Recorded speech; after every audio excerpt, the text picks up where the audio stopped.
আসসালামু আলাইকুম রহমতুল্লাহি বারাকাতুহু।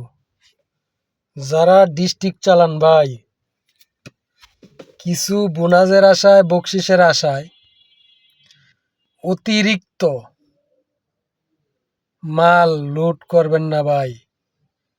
অনেক ড্রাইভার আছে ভাই, যে এটা 5 টন ল এটা 7 টন, যেটা 5 টন ল এটা 7 টন লুট করে, যেটা 7 টন ল এটা 10 টন লুট করে। ডিস্ট্রিক্ট গাড়ি যারা চালা ভাই, কিছু বোনাসের আশা, কিছু বকশিসের আশা, এই ধরনের কাজ থেকে বিরত থাকুন ভাই। আপনার নিজের জীবনের মূল্য অনেক বেশি।